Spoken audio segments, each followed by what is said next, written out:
Welcome to the Pioneer Sideline, episode 135 coming at you. I'm your host, Aaron Cooney, and we got basketball all for you here as the men's and women's teams are pushing towards the AMC tournament. And let's get right into it as the men's and women's team, they both had a couple games. We're going to start with the men as they took on the Walsh Cavaliers back on Tuesday the 7th. It was a tough game for the Pioneers. Walsh, of course, transferring into NCAA Division II. Early on, it's Cam Mitchell letting the three ball fly. That's down. They went on a quick early spree here and pulled away from Point Park early. There's a huge block. Mitchell over again. And then, you know what? Let's just add some more salt into the wound here as Kenny comes down with a two-hand jam. Walsh up big early on. And some more Ron Kenny. He had a huge day for himself, 35 points. Another three ball there. The dude was just redonkulous throughout this one. Point Park, before the half ends, though, trying to get back into it. There's Jimmy Taylor with the three. Then also Asa Braxton, the reigning AMC Player of the Week. He hits a three. This is all before the half. They would lead 57-32. Ron Kenny, though, will kill all that momentum with that three ball as time would expire in the first half. Point Park looking to make something happen now. Early in the second half, Devon Alexander down inside. He's looking for contact, didn't get it. And then here the long lead pass. Ron Kenny one more time with a little showtime.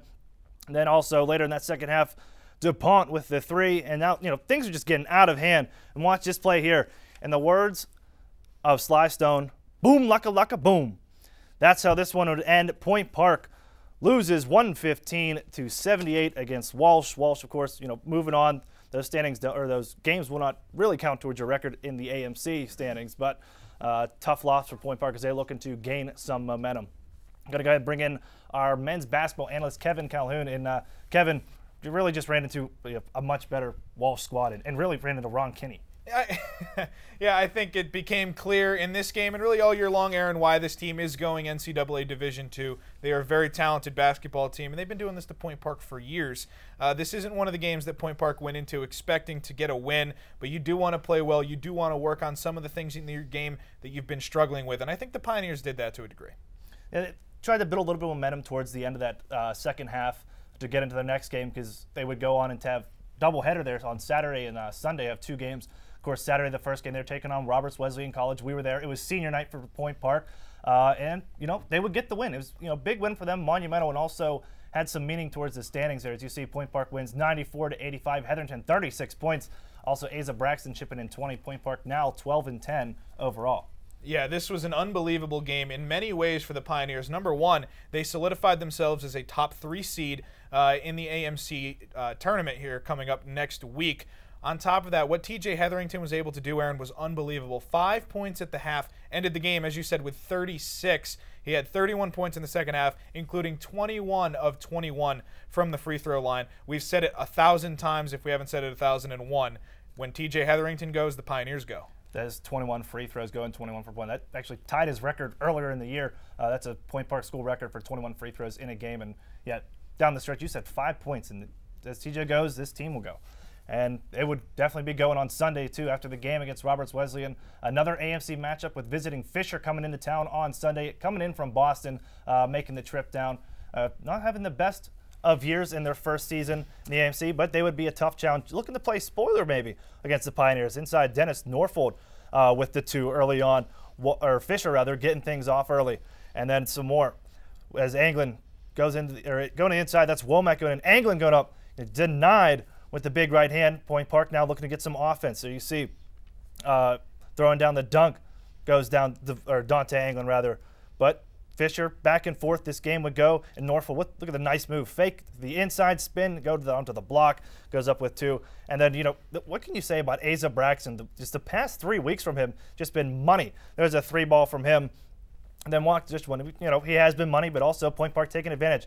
Clang, that one's no good. But the long offensive rebound goes to TJ Hetherington. The no-look pass, oh, that's just nuts. The no-look shot over his head there from Jimmy Taylor. But then, still towards the end of the second half, Norfolk goes up, left hand, good. And then Point Park and really Devon Alexander looking to finish things up here after TJ picks the pocket, moves it up. Braxton cherry picking on that one. And, Coach, how you feeling? Yeah, not too good there. After he would get teed up, not happy with the way his team's playing. And as I mentioned, second half was the Devon Alexander show. And, Devon's picked his game up too. When these guys coming off the bench, picking up their style of gameplay towards the end of the season here, right when you need to get hot, going into the AMC playoffs. Braxton, Alexander, Anglin chipping in as well. And you're also, what can you say about the Heatherton brothers? But just watch the man at work in Devon Alexander. And we'll finish it up with this last play here. Coming in, Robbie Hampton, the ridiculous pass. You'll see more of that later on in the show. And then kick it out. Asa Braxton, Jimmy Taylor finishes it up with the jumper fadeaway from the free throw line. Point Park gets the win 98-86, 13-10 overall. 6 players for Point Park in double figures. And, coming in off the bench, they got the seniors in the start in because Roberts Wesleyan was a much tougher matchup for them. But getting some of those guys in, but also coming off the bench. Pioneers offense, things are just starting to click right at the right time, Kevin. Yeah, this team has taken a turn for the best over the last 3 weeks. It started with the awakening of Asa Braxton. We don't know where this came from or where it was in the first semester, but he is playing at an all-new level right now. Eric Johnson returning to the team. We've put a lot of thought into that over the last couple weeks. TJ and Robbie moving the ball extremely well like they always do. TJ continues to lead the nation in scoring. You look at the secondary scoring on this team, if you can get Devon Alexander going, because that's going to be the key for me moving forward into the AMC tournament, Aaron, is you got to talk about Dante Anglin and Devon Alexander, because the outside scoring, it's always going to be there. But the inside scoring is where you need to make up those points, because if you get 60 from the outside, you're still missing 30 to get to your average.